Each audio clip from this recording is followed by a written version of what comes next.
ਪੰਥ ਸੇਵਕ ਸ਼ਖਸੀਅਤਾਂ ਵੱਲੋਂ 28 ਜੂਨ ਨੂੰ ਵਿਸ਼ਵ ਸਿੱਖ ਇਕੱਤਰਤਾ ਦਾ ਆਯੋਜਨ। ਵੱਧਦੀ ਭਾਰਤੀ ਦਖਲਅੰਦਾਜ਼ੀ ਦੇ ਬਾਵਜੂਦ ਕੈਨੇਡੀਅਨ ਪਾਰਲੀਮੈਂਟ ਅੱਗੇ ਝੁੱਲੇ ਖਾਲਿਸਤਾਨੀ ਝੰਡੇ। ਅਮਰੀਕਾ ਦੀਆਂ ਸਿੱਖ ਜਥੇਬੰਦੀਆਂ ਵੱਲੋਂ ਪ੍ਰਧਾਨ ਮੰਤਰੀ ਮੋਦੀ ਦੀ ਫੇਰੀ ਦੌਰਾਨ 22 ਜੂਨ ਨੂੰ ਰੋਸ ਧਰਨਾ ਦੇਣ ਦਾ ਐਲਾਨ। ਪੰਥ ਸੇਵਕ ਸ਼ਖਸੀਅਤਾਂ ਵੱਲੋਂ ਗੁਰਸੰਗਤ ਅਤੇ ਖਾਲਸਾ ਪੰਥ ਦੇ ਜਥਿਆਂ ਨਾਲ ਕੀਤੇ ਜਾ ਰਹੇ ਤਾਲਮੇਲ ਤਹਿਤ ਬੀਤੇ ਦਿਨੀ ਪਿੰਡ ਢਪਾਲੀ ਜ਼ਿਲ੍ਹਾ ਬਠਿੰਡਾ ਵਿਖੇ ਸਥਾਨਕ ਜਥਿਆਂ ਤੇ ਸਰਗਰਮ ਸਿੰਘਾਂ ਨਾਲ ਵਿਚਾਰ ਵਟਾਂਦਰਾ ਕੀਤਾ ਗਿਆ। ਤਾਲਮੇਲ ਦਾ ਇਹ ਸਿਲਸਿਲਾ ਬੀਤੇ ਵਰੇ ਪੰਥ ਸੇਵਕ ਸ਼ਖਸੀਅਤਾਂ ਵੱਲੋਂ ਸਿੱਖ ਸਭਾ ਵਿੱਚ ਅੰਦਰੂਨੀ ਸੰਵਾਦ ਦੇ ਸ਼ੁਰੂ ਕੀਤੇ ਸਿਲਸਿਲੇ ਤਹਿਤ ਕੀਤਾ ਜਾ ਰਿਹਾ ਹੈ। ਉਹਨਾਂ ਕਿਹਾ ਕਿ ਅੱਜ ਦਾ ਸਮਾਂ ਬਹੁਤ ਅਹਿਮ ਹੈ। ਇਸ ਸਮੇਂ ਪਹਿਲਾਂ ਤੋਂ ਚੱਲੇ ਆ ਰਹੇ ਢਾਂਚੇ ਢਹਿ ਰਹੇ ਹਨ ਤੇ ਵੱਡੀਆਂ ਤਬਦੀਲੀਆਂ ਵਾਪਰ ਰਹੀਆਂ ਹਨ। ਅਜਿਹੇ ਸਮੇਂ ਵਿੱਚ ਸਿੱਖਾਂ ਲਈ ਚੁਣੌਤੀਆਂ ਅਤੇ ਸੰਭਾਵਨਾਵਾਂ ਦੋਵੇਂ ਹੀ ਮੌਜੂਦ ਹਨ। ਦਿੱਲੀ ਦਰਬਾਰ ਸਿੱਖਾਂ ਨੂੰ ਸਟੇਟ ਦੇ ਢਾਂਚਿਆਂ ਤੇ ਸੰਸਥਾਵਾਂ ਵਿੱਚ ਹੀ ਉਲਝਾਈ ਰੱਖਣਾ ਚਾਹੁੰਦਾ ਹੈ, ਜਦਕਿ ਅੱਜ ਦੇ ਸਮੇਂ ਸਿੱਖਾਂ ਨੂੰ ਆਪਣੀਆਂ ਖਾਲਸਾਈ ਸੰਸਥਾਵਾਂ ਸੁਰਜੀਤ ਤੇ ਮਜ਼ਬੂਤ ਕਰਨ ਦੀ ਲੋੜ ਹੈ। ਇਸ ਮੌਕੇ ਭਾਈ ਦਲਜੀਤ ਸਿੰਘ ਨੇ ਕਿਹਾ ਕਿ ਇਸ ਵੇਲੇ ਸ਼੍ਰੀ ਅਕਾਲ ਤਖਤ ਸਾਹਿਬ ਦੀ ਸੇਵਾ ਸੰਭਾਲ ਗੁਰਮਤਿ ਆਸ਼ੇ ਅਤੇ ਪੰਥਕ ਪਰੰਪਰਾਵਾਂ ਅਨੁਸਾਰ ਕਰਨ ਦੀ ਸਖਤ ਲੋੜ ਹੈ। ਇਸ ਵਾਸਤੇ ਆਉਂਦੀ 28 ਜੂਨ ਨੂੰ ਮੀਰੀ ਪੀਰੀ ਦਿਵਸ ਮੌਕੇ ਸ਼੍ਰੀ ਅਨੰਦਪੁਰ ਸਾਹਿਬ ਵਿਖੇ ਵਿਸ਼ਵ ਸਿੱਖ ਇਕੱਤਰਤਾ ਦਾ ਸੱਦਾ ਦਿੱਤਾ ਗਿਆ ਹੈ, ਜਿੱਥੇ ਸ਼੍ਰੀ ਅਕਾਲ ਤਖਤ ਸਾਹਿਬ ਦੀ ਸੇਵਾ ਸੰਭਾਲ ਵਿੱਚ ਗੁਰਮਤਿ ਅਤੇ ਪੰਜ ਪ੍ਰਧਾਨੀ ਅਗਵਾਈ ਦੀ ਮੁੜ ਬਹਾਲੀ ਬਾਰੇ ਸਾਂਝਾ ਫੈਸਲਾ ਲੈਣ ਦਾ ਯਤਨ ਕੀਤਾ ਜਾਵੇਗਾ। ਇਸ ਇਕੱਤਰਤਾ ਵਿੱਚ ਭਾਈ ਹਰਦੀਪ ਸਿੰਘ ਮਹਾਰਾਜ ਅਤੇ ਭਾਈ ਰਾਮ ਸਿੰਘ ਢਪਾਲੀ ਨੇ ਵੀ ਸੰਗਤਾਂ ਨਾਲ ਵਿਚਾਰ ਸਾਂਝੇ ਕੀਤੇ। ਭਾਈ ਹਰਦੀਪ ਸਿੰਘ ਮਹਾਰਾਜ ਨੇ ਸਥਾਨਕ ਜਥਿਆਂ ਤੇ ਸ਼ਖਸੀਅਤਾਂ ਨੂੰ 28 ਜੂਨ ਨੂੰ ਹੋਣ ਵਾਲੀ ਵਿਸ਼ਵ ਸਿੱਖ ਇਕੱਤਰਤਾ ਵਿੱਚ ਸ਼ਮੂਲੀਅਤ ਦਾ ਸੱਦਾ ਦਿੱਤਾ। ਜੂਨ 1984 ਘੱਲੂਘਾਰੇ ਦੇ ਸ਼ਹੀਦਾਂ ਦੀ ਯਾਦ ਵਿੱਚ ਕੈਨੇਡਾ ਦੇ ਓਟਵਾ ਸਥਿਤ ਕੈਨੇਡੀਅਨ ਪਾਰਲੀਮੈਂਟ ਦੇ ਸਾਹਮਣੇ ਕੈਨੇਡਾ ਦੀਆਂ ਸਿੱਖ ਜਥੇਬੰਦੀਆਂ ਵੱਲੋਂ ਖਾਲਸਾਈ ਰੈਲੀ ਕੱਢੀ ਗਈ, ਜਿਸ ਦੌਰਾਨ ਸਿੱਖ ਆਗੂਆਂ ਵੱਲੋਂ ਆਜ਼ਾਦ ਸਿੱਖ ਰਾਜ ਖਾਲਿਸਤਾਨ ਦੇ ਨਾਅਰੇ ਲਾਏ ਗਏ ਅਤੇ ਖਾਲਿਸਤਾਨ ਦੇ ਝੰਡੇ ਲਹਿਰਾਏ ਗਏ। ਇਸ ਦੌਰਾਨ ਵੱਖ-ਵੱਖ ਸਿੱਖ ਆਗੂਆਂ ਵੱਲੋਂ ਵਿਚਾਰ ਸਾਂਝੇ ਕੀਤੇ ਗਏ। ਦੱਸਣਯੋਗ ਹੈ ਕਿ ਇਹ ਰੈਲੀ ਹਰ ਸਾਲ ਜੂਨ 1984 ਘੱਲੂਘਾਰੇ ਦੇ ਸ਼ਹੀਦਾਂ ਨੂੰ ਯਾਦ ਕਰਦਿਆਂ ਕੈਨੇਡੀਅਨ ਪਾਰਲੀਮੈਂਟ ਮੂਹਰੇ ਕੈਨੇਡਾ ਦੀਆਂ ਸਿੱਖ ਸੰਗਤਾਂ ਵੱਲੋਂ ਕੀਤੀ ਜਾਂਦੀ ਹੈ। ਸਿੱਖ ਬਜ਼ੁਰਗ ਇਹ ਦੱਸ ਰਿਹਾ ਸੀਗਾ ਕਿ ਰੋ ਕੇ ਦੱਸ ਰਿਹਾ ਸੀ, ਕੁਰਲਾ ਰਿਹਾ ਸੀਗਾ, ਕਹਿੰਦਾ ਮੇਰੀਆਂ ਅੱਖਾਂ ਦੇ ਸਾਹਮਣੇ 3 ਸਾਲ ਦੇ ਬੱਚੇ ਨੂੰ ਇੱਕ ਫੌਜੀ ਨੇ ਲੱਤ ਤੇ ਲੱਤ ਰੱਖ ਕੇ ਪਾੜ ਦਿੱਤਾ। ਉਹਨੇ ਏਦਾਂ ਪਾੜਿਆ ਜਿਵੇਂ ਸਿਰਫ ਇੱਕ ਗਾਜਰ ਮੂਲੀ ਜੀ ਪਟਦਾ ਹੁੰਦਾ। ਇਸ ਤਰ੍ਹਾਂ ਉਹਨਾਂ ਭਾਰਤੀ ਫੌਜੀਆਂ ਨੂੰ ਕਿੱਦਾਂ ਅਸੀਂ ਆਪਣੇ ਭਾਰਤੀ ਫੌਜੀ ਕਹਿ ਸਕਦੇ ਹੈਗੇ ਆ? ਉਸ ਮੁਲਕ ਨੂੰ ਕਿੱਦਾਂ ਅਸੀਂ ਆਪਣਾ ਮੁਲਕ ਕਹਿ ਸਕਦੇ ਆ ਜਿਸ ਮੁਲਕ ਦੇ ਜ਼ਾਲਮ ਫੌਜੀਆਂ ਨੇ ਸਾਡੇ 3-3 ਮਹੀਨੇ ਦੇ ਬੱਚਿਆਂ ਨੂੰ ਖੋ ਕੇ ਮਾਰਿਆ ਹੋਵੇ? ਆ ਸਾਡੇ ਬਜ਼ੁਰਗਾਂ ਦੀਆਂ ਦਾੜੀਆਂ ਪੱਟ ਕੇ ਜਲੀਲ ਕਰਕੇ ਪ੍ਰਕਰਮਾਂ ਦੇ ਵਿੱਚ ਗੋਲੀਆਂ ਮਾਰ ਕੇ ਉਹਨਾਂ ਨੂੰ ਮਾਰਿਆ ਹੋਵੇ। ਉਸ ਭਾਰਤੀ ਫੌਜ ਦੇ ਫੌਜੀਆਂ ਨੇ ਪ੍ਰਕਰਮਾਂ ਦੇ ਵਿੱਚ ਬੂਟ ਪਾ ਕੇ ਪਰੇਡਾਂ ਕੀਤੀਆਂ ਹੋਣ ਤੇ ਸਰੋਵਰ ਦੇ ਵਿੱਚ ਬੀੜੀਆਂ ਪੀ ਕੇ ਸੁੱਟੀਆਂ ਹੋਣ। ਅਸੀਂ ਉਹਨਾਂ ਨੂੰ ਕਿੱਦਾਂ ਆਪਣਾ ਉਸ ਦੇਸ਼ ਨੂੰ ਕਿੱਦਾਂ ਆਪਣਾ ਦੇਸ਼ ਕਹਿ ਸਕਦੇ ਹੈਗੇ ਆ? We're here today standing at the doorstep at the foot of the Canadian Parliament. ਆਪਾਂ ਅੱਜ ਕੈਨੇਡੀਅਨ ਪਾਰਲੀਮੈਂਟ ਦੇ ਦਰਵਾਜ਼ੇ ਦੇ ਉੱਤੇ ਖੜੇ ਹਾਂ। ਕੈਨੇਡਾ ਇੱਕ ਆਜ਼ਾਦ ਮੁਲਕ ਹੈ। Canada is a free nation। ਆਲੇ ਦੁਆਲੇ ਦੇਖੋ, ਆਪਾਂ ਆਪਣੀ ਗੱਲ ਵੀ ਕਰ ਰਹੇ ਆ, ਇੱਧਰ ਉਹ ਆਪਣੀ ਗੱਲ ਵੀ ਕਰ ਰਹੇ ਆ। ਇਹ ਆਜ਼ਾਦ ਮੁਲਕਾਂ ਦੇ ਵਿੱਚ ਹੁੰਦਾ ਵਾ। ਆਜ਼ਾਦ ਮੁਲਕਾਂ ਦੇ ਵਿੱਚ ਇੱਕ ਸਟੇਟਲੈਸ ਨੇਸ਼ਨ ਸਿੱਖ ਕੌਮ ਵਰਗੇ ਲੋਕਾਂ ਨੂੰ ਵੀ ਮੌਕਾ ਮਿਲਦਾ ਕਿ ਇੱਥੇ ਆ ਕੇ ਤੁਸੀਂ ਆਪਦੀ ਗੱਲ ਕਰੋ। ਭਾਰਤ ਦੇ ਵਿੱਚ, ਇੰਡੀਆ ਦੇ ਵਿੱਚ ਜਦੋਂ ਤੁਸੀਂ ਗੱਲ ਕਰਦੇ ਆ ਕਿ ਅਸੀਂ ਖਾਲਸਾਈ ਵਹੀਰ ਕੱਢਣੀ ਆ ਤਾਂ ਨਾਕੇ ਲਾਈ ਜਾਂਦੇ ਨੇ। ਤੁਸੀਂ ਆਪਦੀ ਕਿਸਾਨੀ ਬਾਰੇ ਗੱਲ ਕਰਦੇ ਆ ਤਾਂ ਬੈਰੀਕੇਡ ਲਾਏ ਜਾਂਦੇ ਨੇ। ਤੁਸੀਂ ਆਪਦੀ ਹੱਕਾਂ ਦੀ ਗੱਲ ਕਰਦੇ ਆ, ਤੁਹਾਡੇ ਦੇ ਉੱਤੇ ਯੂਆਪਾ ਤੇ NSA ਵਰਗੇ ਜਿਹੜੇ ਕਾਨੂੰਨ ਨੇ ਉਹ ਲਾਗੂ ਕੀਤੇ ਜਾਂਦੇ ਨੇ। How fortunate are we to call a country like Canada our home? I was born and raised in Canada, and never have I ever been oppressed in Canada to talk about what is important to me, to talk about what is important to my community, or to talk about the genocide that the government of India perpetrated on the indigenous people of Punjab, the Sikh people. Khalistan centre ਨਾਮਕ ਇੱਕ ਹੋਰ ਨਵੀਂ ਜਿਹੜੀ ਆ ਸਿੱਖਾਂ ਦੀ ਇੱਕ lobby ਦੀ ਸਿਰਜਣਾ ਹੋਈ ਆ BC ਦੇ ਵਿੱਚ। ਉਸ ਲੌਬੀ ਨੇ ਹਰ ਇੱਕ ਮੁੱਦੇ ਦੇ ਉੱਤੇ, ਚੱਲ ਰਹੇ ਮੁੱਦੇ ਦੇ ਉੱਤੇ ਆਪਣੀ ਗੱਲ ਕੀਤੀ। ਔਰ ਪਿਛਲੇ ਦਿਨਾਂ ਦੇ ਵਿੱਚ ਉਹਨਾਂ ਨੇ ਕੈਨੇਡਾ ਨੂੰ ਇਹ ਕਿਹਾ ਸੀ ਕਿ ਜਦੋਂ ਫੋਰਨ ਇੰਟਰਫੇਰੈਂਸ ਦੀ ਗੱਲ ਹੁੰਦੀ ਹੈ ਕੈਨੇਡਾ ਦੀ ਅੰਦਰੂਨੀ ਸਿਆਸਤ ਦੇ ਵਿੱਚ, ਤੇ ਇੰਡੀਆ ਨੂੰ ਕਿਉਂ ਬਖਸ਼ਿਆ ਜਾਂਦਾ ਜਦਕਿ ਸਭ ਤੋਂ ਵੱਧ ਇੰਟਰਫੇਰੈਂਸ ਇਹਨਾਂ ਦੀ ਹੈ। ਔਰ ਖਾਲਸਾ ਜੀ ਥੋੜੇ ਦਿਨ ਪਹਿਲਾਂ ਕੈਨੇਡਾ ਦੀ ਨੈਸ਼ਨਲ ਸਿਕਿਉਰਿਟੀ ਐਡਵਾਈਜ਼ਰ ਨੇ ਇਸ ਗੱਲ ਨੂੰ ਮੀਡੀਆ ਦੇ ਵਿੱਚ ਮੰਨਿਆ ਕਿ ਇੰਡੀਆ ਦੀ ਇੰਟਰਫੇਰੈਂਸ ਜਿਹੜੀ ਗੱਲ ਸਿੱਖ 1985 ਤੋਂ ਕਹਿੰਦੇ ਆ ਰਹੇ ਆ ਕਿ ਇੰਡੀਅਨ ਹਕੂਮਤ ਦੀ ਜਿਹੜੀ ਕੈਨੇਡਾ ਦੇ ਅੰਦਰੂਨੀ ਮਾਮਲਿਆਂ ਦੇ ਵਿੱਚ ਦਖਲਅੰਦਾਜ਼ੀ ਆ ਉਹਨੂੰ ਰੋਕਿਆ ਜਾਵੇ, ਪਰ ਸਰਕਾਰ ਨਹੀਂ ਸੀ ਮੰਨਦੀ। ਅੱਜ ਉਹ ਮੰਨ ਗਈ ਆ।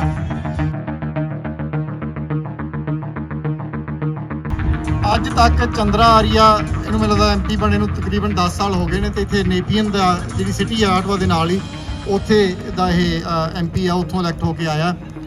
ਕੱਟੜ ਬ੍ਰਾਹਮਣਵਾਦੀ ਸੋਚ ਦਾ ਇਹ ਬੰਦਾ ਹੈ ਔਰ ਕੋਈ ਵੀ ਇਹੋ ਜਿਹਾ ਮੌਕਾ ਮੈਨੂੰ ਲੱਗਦਾ ਇਹਨੇ ਪਿਛਲੇ 10 ਸਾਲਾਂ ਵਿੱਚ ਨਹੀਂ ਛੱਡਿਆ ਜਿੱਥੇ ਸਿੱਖਾਂ ਦੇ ਵਿਰੁੱਧ ਕੋਈ ਗੱਲ ਕਰਨ ਤੋਂ ਇਹਨੇ ਝਿਜਕਿਆ ਹੋਵੇ।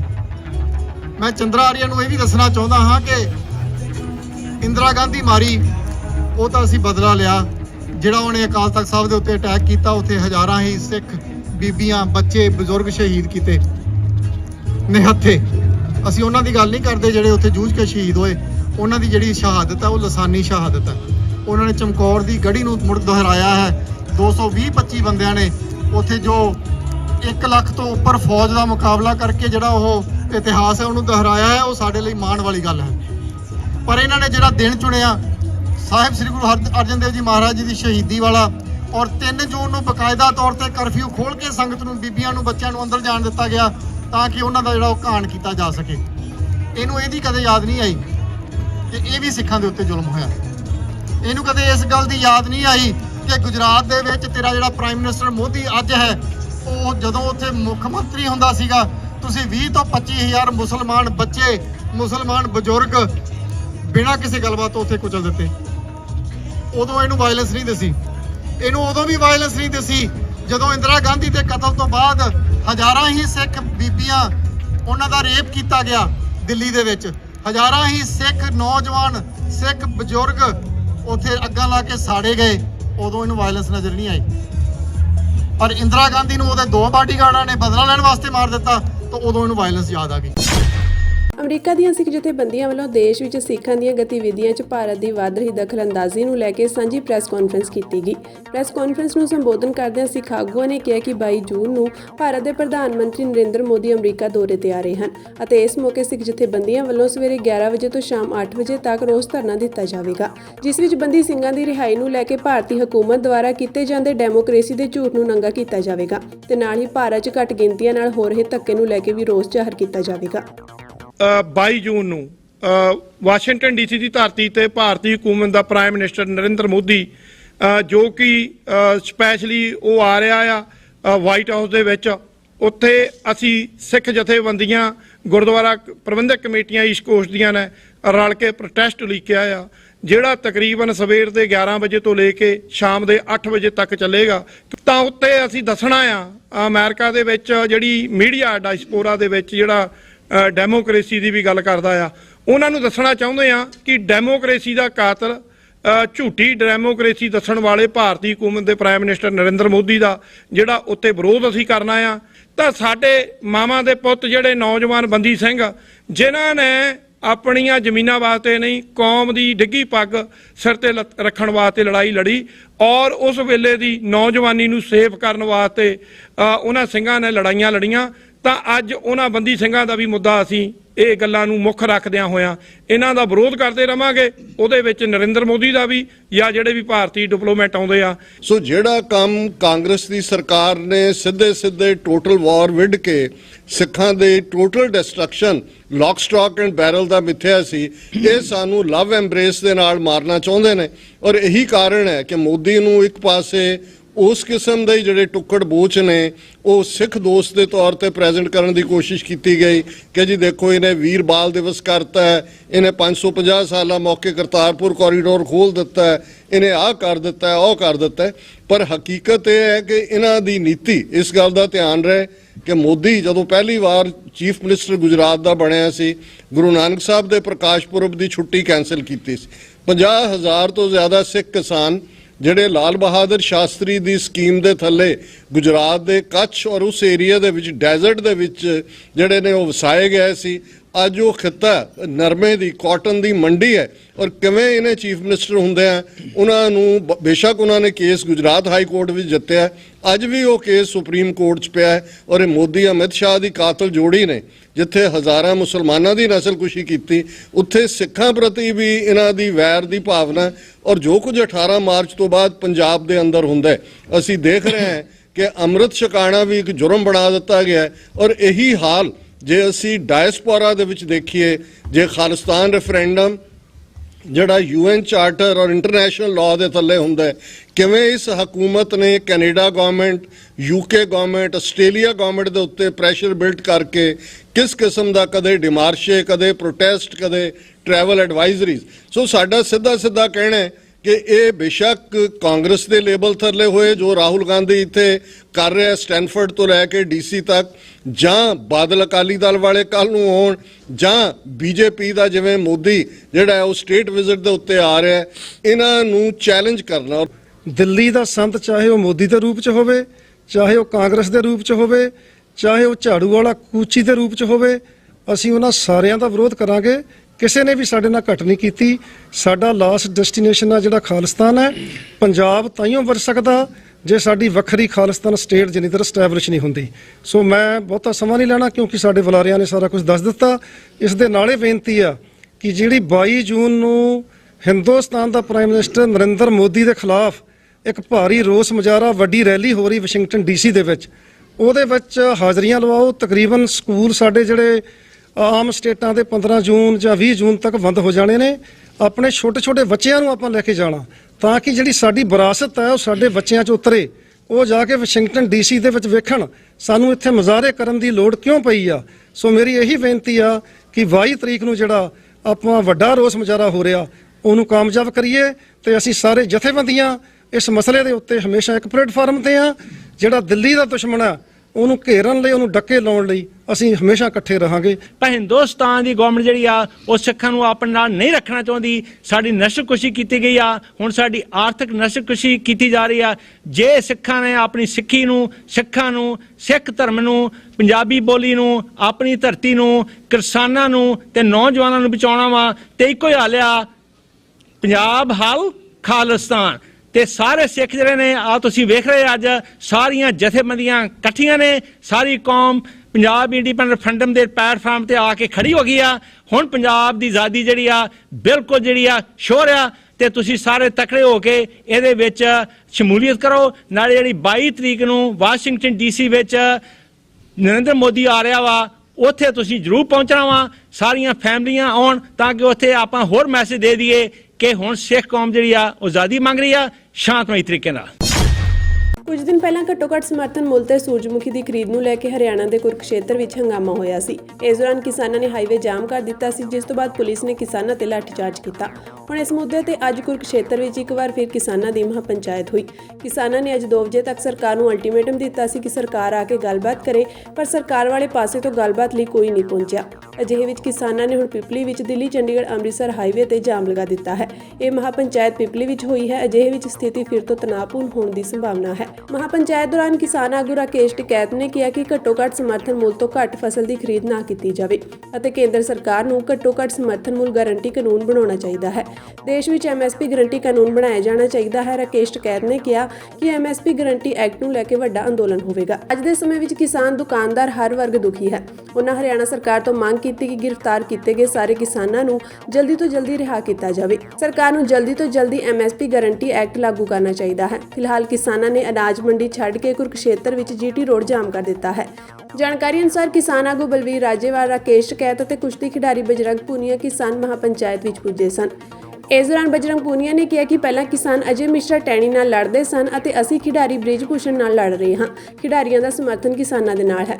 ਹਰਿਆਣਾ ਦੇ ਖੇਤੀ ਮੰਤਰੀ JP ਦਾ ਵੀ ਵੱਡਾ ਬਿਆਨ ਆਇਆ ਹੈ। ਉਹਨਾਂ ਪੂਰੇ ਮਾਮਲੇ ਤੇ ਕਿਹਾ ਕਿ ਹਰਿਆਣਾ ਨੂੰ ਅਖਾੜਾ ਨਾ ਬਣਾਇਆ ਜਾਵੇ। ਖੇਤੀ ਮੰਤਰੀ ਨੇ ਕਾਂਗਰਸ, ਕੇਜਰੀਵਾਲ ਤੇ ਕਿਸਾਨ ਆਗੂਆਂ ਨੂੰ ਸਲਾਹ ਦਿੱਤੀ। ਕਿਸਾਨ ਮਹਾਪੰਚਾਇਤ ਬਾਰੇ JP ਨੇ ਕਿਹਾ ਕਿ ਦੇਸ਼ ਵਿੱਚ ਕਿਸਾਨਾਂ ਦੇ ਹਿੱਤ ਵਿੱਚ ਸਭ ਤੋਂ ਵੱਧ ਯੋਜਨਾਵਾਂ ਹਰਿਆਣਾ ਵਿੱਚ ਚੱਲ ਰਹੀਆਂ ਹਨ। ਕਿਸਾਨਾਂ ਦੇ ਨਾਂ ਤੇ ਰਾਜਨੀਤੀ ਕਰਨ ਵਾਲੇ ਪੰਜਾਬ ਅਤੇ UP ਦੇ ਆਗੂਆਂ ਨੂੰ ਹਰਿਆਣਾ ਨੂੰ ਅਖਾੜਾ ਨਹੀਂ ਬਣਾਉਣਾ ਚਾਹੀਦਾ। ਸ਼੍ਰੋਮਣੀ ਅਕਾਲੀ ਦਲ ਦੇ ਪ੍ਰਧਾਨ ਸੁਖਬੀਰ ਸਿੰਘ ਬਾਦਲ ਨੇ ਕਿਹਾ ਕਿ ਆਮ ਆਦਮੀ ਪਾਰਟੀ ਵੱਲੋਂ ਪੈਟਰੋਲ ਅਤੇ ਡੀਜ਼ਲ ਦੇ ਵਾਰ-ਵਾਰ ਰੇਟ ਵਧਾ ਕੇ ਆਮ ਆਦਮੀ ਅਤੇ ਕਿਸਾਨ ਤੇ ਵਾਧੂ ਬੋਝ ਪਾਇਆ ਜਾ ਰਿਹਾ ਹੈ। ਉਹਨਾਂ ਇਸ ਦੀ ਜ਼ੋਰਦਾਰ ਨਿਖੇਧੀ ਕੀਤੀ ਅਤੇ ਕਿਹਾ ਕਿ ਤਾਜ਼ਾ ਵਾਧੇ ਮਗਰੋਂ ਪੰਜਾਬ ਵਿੱਚ ਪੈਟਰੋਲ ਅਤੇ ਡੀਜ਼ਲ ਹੋਰਨਾਂ ਰਾਜਾਂ ਨਾਲੋਂ ਮਹਿੰਗਾ ਹੋ ਗਿਆ ਹੈ। ਉਹਨਾਂ ਕਿਹਾ ਕਿ ਇਸ ਧੱਕੇਸ਼ਾਹੀ ਵਾਲੇ ਵਾਅਦੇ ਨੂੰ ਤੁਰੰਤ ਵਾਪਸ ਲੈਣਾ ਚਾਹੀਦਾ ਹੈ। ਇਸ ਮੌਕੇ ਉਹਨਾਂ ਨੇ ਆਮ ਆਦਮੀ ਪਾਰਟੀ ਨੂੰ ਨਸੀਹਤ ਦਿੰਦਿਆਂ ਕਿਹਾ ਕਿ ਜੇਕਰ ਆਪ ਸਰਕਾਰ ਇਸ਼ਤਿਹਾਰਬਾਜ਼ੀ ਅਤੇ ਪਬਲਿਸਿਟੀ ਸਟੰਟ ਕਰਨੇ ਬੰਦ ਕਰ ਦੇਵੇ ਤਾਂ ਇਸ ਨੂੰ ਵਾਧੂ ਸਰੋਤ ਜੁਟਾਉਣ ਦੀ ਲੋੜ ਨਹੀਂ ਰਹੇਗੀ। ਜਿਹੜੇ ਇਸ਼ਤਿਹਾਰ ਦੂਜੇ ਸੂਬਿਆਂ 'ਚ ਜਿਹੜੇ ਝੂਠ ਇੱਥੇ ਬੋਲਦੇ ਆ ਉਹ ਝੂਠ ਉੱਥੇ ਦੱਸਣ ਵਾਸਤੇ ਕੈਂਪੇਨ ਹੈ, election campaign Aam Aadmi party ਦੂਜੇ ਸੂਬਿਆਂ 'ਚ ਪੰਜਾਬ ਦੇ ਖਜ਼ਾਨੇ ਤੋਂ ਕਰ ਰਹੀ ਹੈ। ਇਹ ਤੋਂ ਵੱਡੀ ਵਾਇਲੇਸ਼ਨ ਕੀ ਹੋ ਸਕਦੀ ਹੈ? ਸਰ ਪੈਟਰੋਲੀਅਮ ਦੇ ਉੱਪਰ ਜਿਹੜਾ ਵੈਟ ਨਾਲੇ ਹੁਣ ਜਿਹੜਾ ਆ ਬੜਾ ਝੂਠ ਦਾ ਪ੍ਰਚਾਰ ਕਹਿੰਦੇ ਸੀ ਕਿ ਜੇ ਅਸੀਂ 300 ਯੂਨਿਟ ਅਸੀਂ ਮੁਫਤ ਕਰਤੇ ਹੈ। ਇੱਕ ਪਾਸੇ 300 ਯੂਨਿਟ ਕਹਿੰਦੇ ਆ, ਦੂਜੇ ਪਾਸੇ ਦੁੱਗਣੇ ਪੈਸੇ ਲਈ ਜਾਂਦੇ ਜੇਬਾਂ ਚੋਂ। ਡੀਜ਼ਲ ਪੈਟਰੋਲ ਵਧਾਤਾ, ਦੂਜੀਆਂ ਚੀਜ਼ਾਂ ਵਧਾਤੀਆਂ, ਪੈਨਸ਼ਨਾਂ ਕੱਟਤੀਆਂ, ਆਟਾ ਦਾਲ ਦੀ ਸਕੀਮ ਕਰਤੀ, ਸ਼ਗਨ ਨਹੀਂ ਆ ਰਹੇ, ਸਾਈਕਲ ਦਿੰਦੇ ਸੀ ਉਹ ਬੰਦ ਕਰ ਦਿੱਤੇ, ਜਿਹੜੀ ਅਸੀਂ ਮੈਡੀਕਲ ਇੰਸ਼ੋਰੈਂਸ ਦਿੱਤੀ ਸੀ ਉਹ ਬੰਦ ਕਰ ਦਿੱਤੀ। ਮੇਰਾ ਮਤਲਬ ਹੈ ਇੱਕ ਚੀਜ਼ ਦਿਖਾ ਕੇ ਸਾਰੀਆਂ ਚੀਜ਼ਾਂ ਲਈ ਜਾਂਦੇ ਆ। ਟਵਿੱਟਰ ਉੱਪਰ ਕੁਝ ਖਾਤਿਆਂ ਰਾਹੀਂ ਗਲਵਾਨ ਘਾਟੀ ਭਾਰਤੀ ਚੀਨੀ ਫੌਜਾਂ ਦੀ ਝੜਪ ਸੰਬੰਧੀ ਕੁਝ ਵੀਡੀਓ ਸ਼ੇਅਰ ਕੀਤੀਆਂ ਗਈਆਂ ਹਨ। ਇਹ ਖਾਤੇ ਹਿੰਦੂ ਨਾਵਾਂ ਵਾਲੇ ਹਨ ਅਤੇ ਇੱਕ ਖਾਤਾ ਭਾਰਤ ਵਿੱਚ ਤਾਜ਼ਾ ਹੀ ਬੰਦ ਕਰ ਦਿੱਤਾ ਗਿਆ ਹੈ। ਵੀਡੀਓ 'ਚ ਭਾਰਤੀ ਫੌਜਾਂ ਦੀ ਹਾਲਤ ਬੇहद ਨਾਜ਼ੁਕ ਅਤੇ ਜਲਾਲਤ ਭਰੀ ਦਿਖਾਈ ਗਈ ਹੈ। ਫੌਜੀ ਹੱਡ ਪੈਰ ਤੋੜ ਕੇ ਖੜੇ ਕੀਤੇ ਗਏ ਹਨ ਅਤੇ ਵਿੱਚ ਹੀ ਲਾਸ਼ਾਂ ਪਈਆਂ ਹਨ। ਕੁਝ ਸਿੱਖ ਫੌਜੀ ਵੀ ਹੱਥ ਬੰਨ੍ਹੀ ਖੜੇ ਨਜ਼ਰ ਆ ਰਹੇ ਹਨ। ਇਹਨਾਂ ਵੀਡੀਓਜ਼ ਦੀ ਅਸਲੀਅਤ ਬਾਰੇ ਕੁਝ ਨਹੀਂ ਕਿਹਾ ਜਾ ਸਕਦਾ। ਇਸ ਮੌਕੇ ਭਾਰਤੀ ਰੱਖਿਆ ਮਾਹਰ ਪ੍ਰਵੀਨ ਸਾਨੀ ਨੇ 2024 ਤੱਕ ਚੀਨ ਭਾਰਤ ਯੁੱਧ ਦੀ ਭਵਿੱਖਬਾਣੀ ਵੀ ਕੀਤੀ ਹੈ। ਕੈਨੇਡਾ ਵਿੱਚ ਜਾਲੀ ਦਾਖਲਾ ਪੱਤਰਾਂ ਦੀ ਵਰਤੋਂ ਕਰਕੇ ਵੀਜ਼ਾ ਲੈਣ ਵਾਲੇ ਵਿਦਿਆਰਥੀਆਂ ਨੂੰ ਸਟੇ ਆਰਡਰ ਪ੍ਰਾਪਤ ਹੋਏ ਹਨ।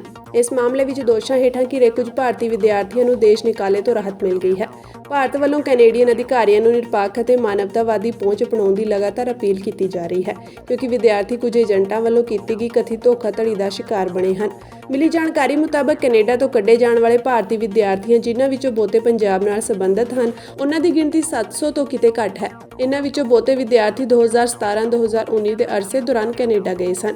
ਇਹਨਾਂ ਵਿੱਚੋਂ ਕੁਝ ਵਿਦਿਆਰਥੀਆਂ ਨੂੰ ਪੜ੍ਹਾਈ ਪੂਰੀ ਕਰਨ ਮਗਰੋਂ ਵਰਕ ਪਰਮਿਟ ਮਿਲ ਗਏ ਸਨ, ਜਦੋਂ ਕਿ ਬਾਕੀ ਕੈਨੇਡਾ ਵਿੱਚ ਪੜ੍ਹਾਈ ਕਰ ਰਹੇ ਸਨ। ਭਾਰਤ ਵਿੱਚ ਇਹਨਾਂ ਵਿਦਿਆਰਥੀਆਂ ਦੇ ਹੱਕ ਵਿੱਚ ਕੈਨੇਡਾ ਅਤੇ ਨਵੀਂ ਦਿੱਲੀ ਸਥਿਤ ਕੈਨੇਡੀਅਨ ਅਧਿਕਾਰੀਆਂ ਕੋਲ ਇਹ ਮਾਮਲਾ ਉਠਾਇਆ ਜਾ ਰਿਹਾ ਹੈ। ਵਿਦੇਸ਼ ਮੰਤਰੀ ਐਸ ਜੈਸ਼ੰਕਰ ਨੇ ਵੀ ਇਹ ਮਾਮਲਾ ਆਪਣੇ ਕੈਨੇਡੀਅਨ ਹਮਰੁਤਬਾ ਕੋਲ ਚੁੱਕਿਆ ਹੈ। ਮਿਲੀ ਜਾਣਕਾਰੀ ਅਨੁਸਾਰ ਇਹ ਕਿਹਾ ਜਾ ਰਿਹਾ ਹੈ ਕਿ ਕੈਨੇਡੀਅਨ ਅਧਿਕਾਰੀਆਂ ਨੂੰ ਇਸ ਗੱਲ ਤੋਂ ਜਾਣੂ ਕਰਵਾਇਆ ਜਾ ਰਿਹਾ ਹੈ ਕਿ ਜਿਨ੍ਹਾਂ ਵਿਦਿਆਰਥੀਆਂ ਤੇ ਵਤਨ ਵਾਪਸੀ ਦੀ ਤਲਵਾਰ ਲਟਕ ਰਹੀ ਹੈ, ਉਹਨਾਂ ਦਾ ਕੋਈ ਕਸੂਰ ਨਹੀਂ ਹੈ। ਇਹ ਵੀ ਕਿਹਾ ਜਾ ਰਿਹਾ ਹੈ ਕਿ ਕੈਨੇਡੀਅਨ ਪ੍ਰਣਾਲੀ ਵਿੱਚ ਕਈ ਖਾਮੀਆਂ ਹੋਣ ਕਾਰਨ ਵਿਦਿਆਰਥੀਆਂ ਨੂੰ ਵੀਜ਼ੇ ਮਨਜ਼ੂਰ ਕੀਤੇ ਗਏ ਅਤੇ ਉਹਨਾਂ ਨੂੰ ਮੁਲਕ 'ਚ ਦਾਖਲ ਹੋਣ ਦੀ ਇਜਾਜ਼ਤ ਦਿੱਤੀ ਗਈ। ਪਿਛਲੇ ਕੁਝ ਦਿਨਾਂ ਤੋਂ ਕੈਨੇਡਾ ਦੇ ਸੰਸਦ ਮੈਂਬਰਾਂ ਵੱਲੋਂ ਵੀ ਵਿਦਿਆਰਥੀਆਂ ਦੇ ਪੱਖ ਵਿੱਚ ਆਵਾਜ਼ ਬੁਲੰਦ ਕੀਤੀ ਜਾ ਰਹੀ ਹੈ। ਇਮੀਗ੍ਰੇਸ਼ਨ ਮੰਤਰੀ ਸੀਨ ਫਰੇਜ਼ਰ ਨੇ ਸੰਕੇਤ ਦਿੱਤਾ ਹੈ ਕਿ ਕੈਨੇਡਾ ਕੌਮਾਂਤਰੀ ਵਿਦਿਆਰਥੀਆਂ ਦੇ ਮਸਲੇ ਦਾ ਹੱਲ ਕੱਢਣ ਦੀਆਂ ਕੋਸ਼ਿਸ਼ਾਂ ਕਰ ਰਿਹਾ ਹੈ। ਪ੍ਰਧਾਨ ਮੰਤਰੀ ਜਸਟਿਨ ਟਰੂਡੋ ਨੇ ਵੀ ਵਿਦਿਆਰਥੀਆਂ ਨਾਲ ਵਧੀਆ ਵਤੀਰਾ ਅਪਣਾਉਣ ਦੀ ਵਕਾਲਤ ਕੀਤੀ ਹੈ।